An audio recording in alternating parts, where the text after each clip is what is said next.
begin this month in several states, including Penang. The move comes even as new daily cases have been decreasing over the last 2 weeks, since a record high of almost 25,000 late last month. Sarawak remains the worst-hit state, followed by Selangor and Johor. The surge in cases in Sarawak is causing concern. It's one of Malaysia's most vaccinated states, with 88% of its adults fully inoculated. Meanwhile, Malaysia's opposition coalition, Pakatan Harapan, says it is inclined towards accepting a deal offered by the government. Now, this would potentially lead to a rare bipartisan truce in Parliament. The PH Presidential Council says the deal, if signed, would allow lawmakers to focus on fighting the pandemic and Malaysia's weak economy. Prime Minister Ismail Sabri Yaakob earlier proposed key political reforms in return for the opposition's support.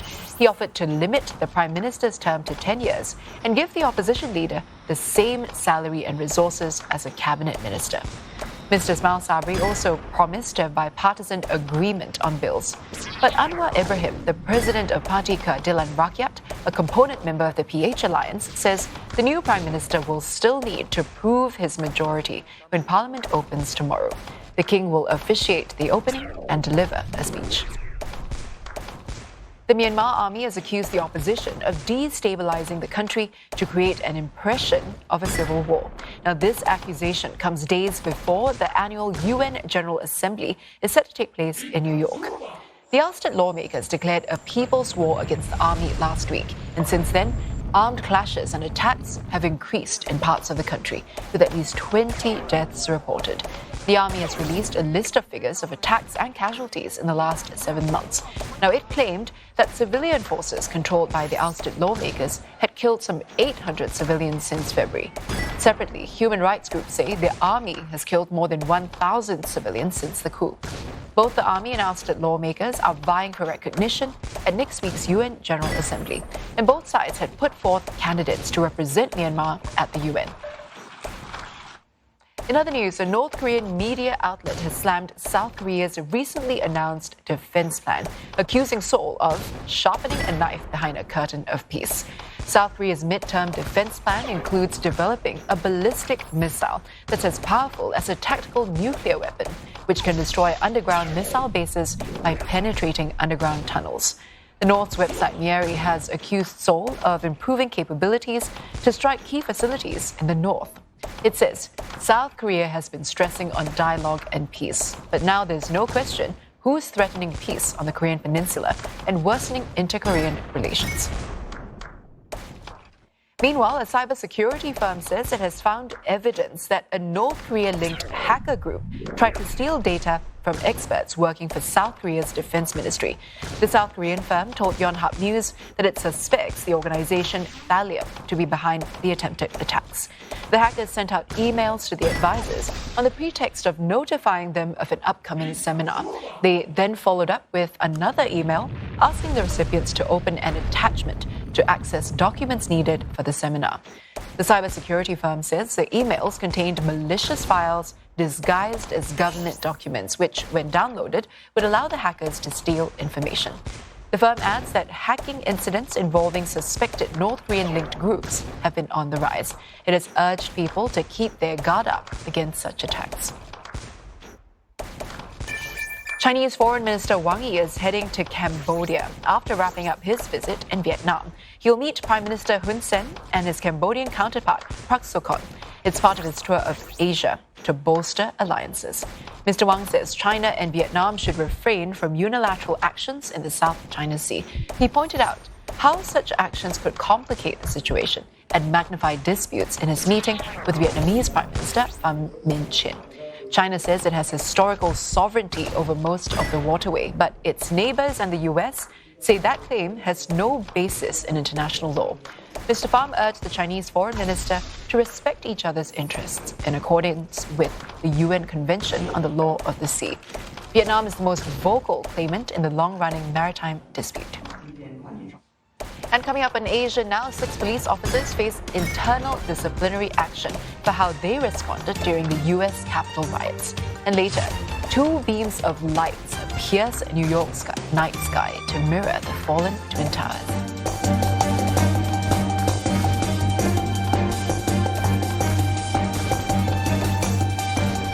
In Singapore, all men are brothers.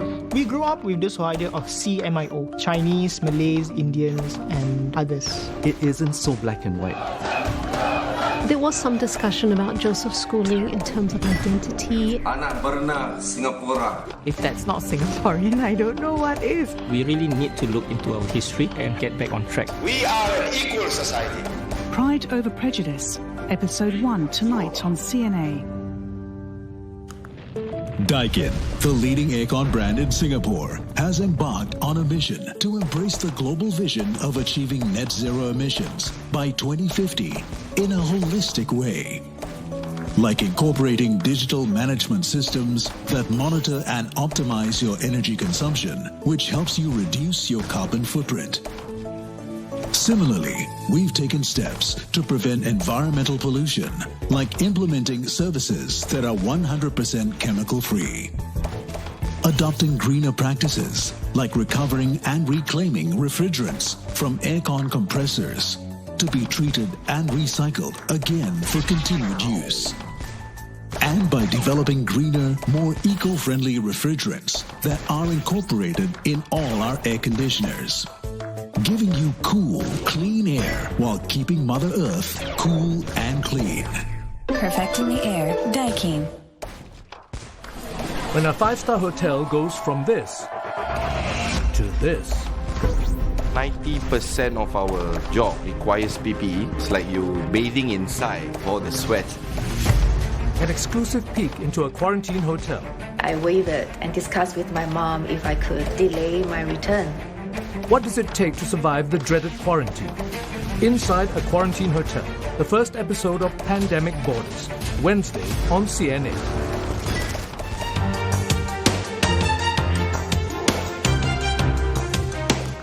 Investigators have recommended disciplinary action against 6 police officers over the U.S. Capitol riots in January.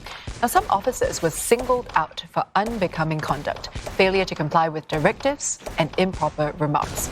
No criminal charges have been filed due to insufficient evidence. The Capitol Police were investigated for their failure to protect the Capitol complex during the January riots.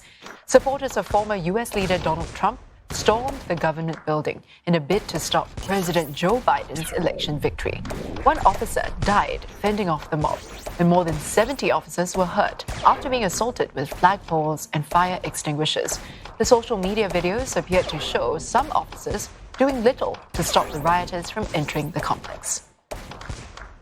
The FBI has released the first document related to its investigation of September 11th terrorist attacks on the United States and allegations of Saudi government support for the hijackers.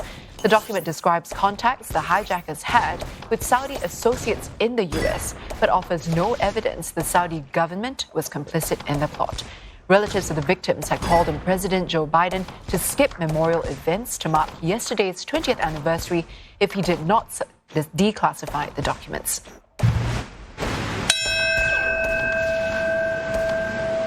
Emotional tributes have been paid to the lives lost in the deadliest terror attacks on American soil. Nearly 3,000 people were killed when Al-Qaeda militants hijacked 4 planes and crashed them into 3 sites: the World Trade Center in New York, the Pentagon, and a field in Pennsylvania. And my father, Edward Joseph Papa. Mark Francis Broderick. Herman Charles Brockhammer. Relatives of those who died at the Twin Towers read out the names of the victims. A minute's silence was held at the exact time each hijacked plane crashed.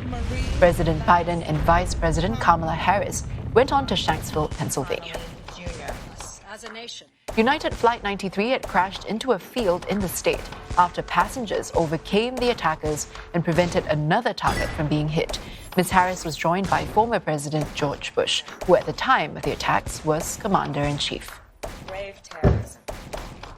On the days that followed, September 11th, 2001, we were all reminded that unity is possible in America.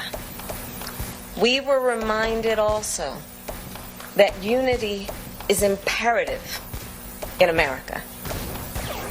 It is essential to our shared prosperity to our national security, and to our standing in the world. In the weeks and months following the 9/11 attacks, I was proud to lead an amazing, resilient, united people. When it comes to the unity of America, those days seem distant from our own. Malign force seems at work in our common life that turns every disagreement into an argument, and every argument into a clash of cultures. So much of our politics has become a naked appeal to anger, fear, and resentment. That leaves us worried about our nation and our future together. The leaders concluded their day of remembrance with a visit to the Pentagon Memorial. They stood in somber silence for the 184 victims of the attack on the Pentagon.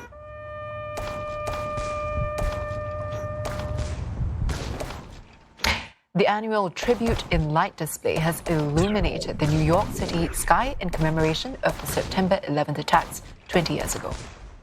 At sunset, searchlights projected twin beams into the sky to mirror the shape of the fallen towers.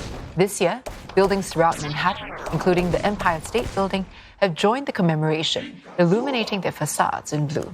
The installation began 6 months after the attacks, but has continued every year after, from dusk until dawn, on the night of September 11th. Well, lone wolf terrorism is also on the rise recently, and one expert tells us that the world may see more of them as terrorism evolves.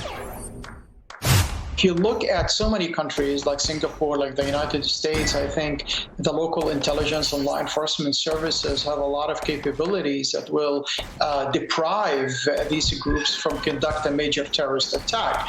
I mean, a lot of these groups would like to do something. There is a threat. However, just because they have an intention, it does not mean that they have the capability to do something like this. So we're going to continue to see lone wolf, both from international terrorists and from domestic terrorists, lone wolf type of attacks. But also there are other threats that feeds into that lone wolf even, attacks.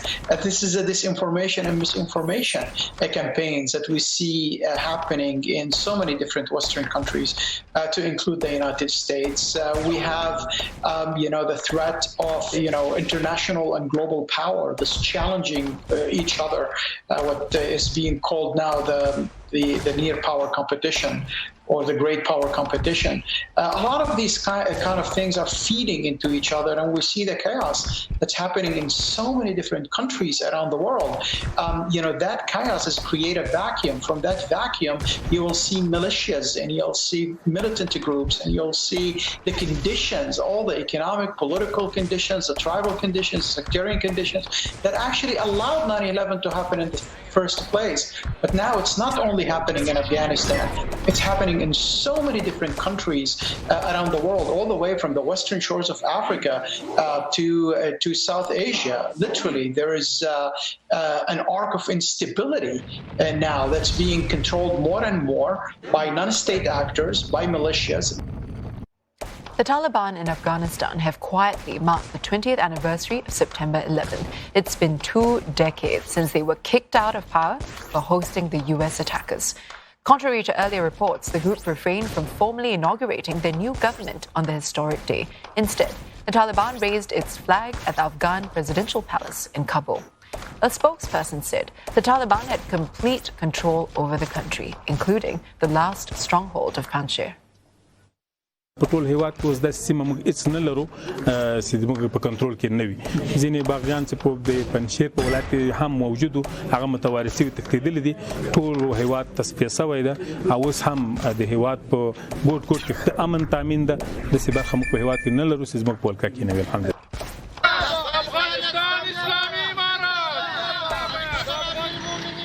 Supporters waved flags as Taliban fighters entered the city of Kandahar. They posed for photos as fighters patrolled the city. One Taliban commander said the Taliban had achieved its goal after 20 years and that they are ready to serve the people of Afghanistan. Dozens of women took to the streets of Kabul in support of the Taliban, while fighters stood guard. There have been other protests by women in the city demanding for their rights to be protected. Meanwhile, ministers from India and Australia called for international efforts against terror in Afghanistan. Australia's defence and foreign ministers met their Indian counterparts in New Delhi while on a 4-nation tour. Afghanistan must not allow its soil to be used in any manner by anybody for terrorism. We do share very strong interests in ensuring that Afghanistan never again becomes a safe haven for the breeding or the training of terrorists, and that is an abiding concern of the international community. And still ahead on Asia now, Taiwan drenched as Typhoon Chanthu skirts its eastern shore. And later, history made on the hallowed grounds of Flushing Meadows.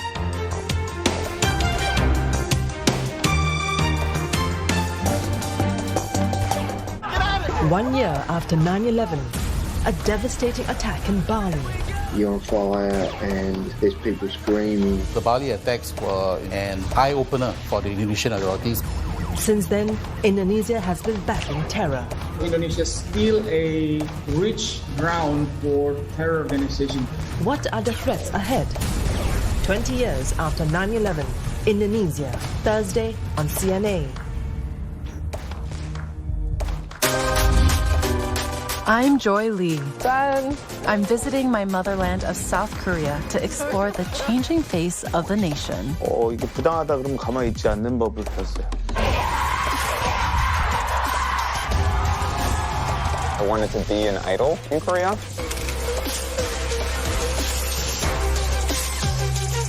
Mind blown. I want to discover what it takes to keep this country thriving. 총성. 오. 기수진 지나는데. Should I make a cameo appearance? The price South Koreans are paying for it. I think it's inevitable that dreams get smaller. 우울증이랑 공황장애가 있어서. And to meet the people fighting for change. 한국 사회에서 불평등이 좀 굉장히 심각해지고 있는데요. Watch Deciphering South Korea on demand at cna.asia. 빨간 언제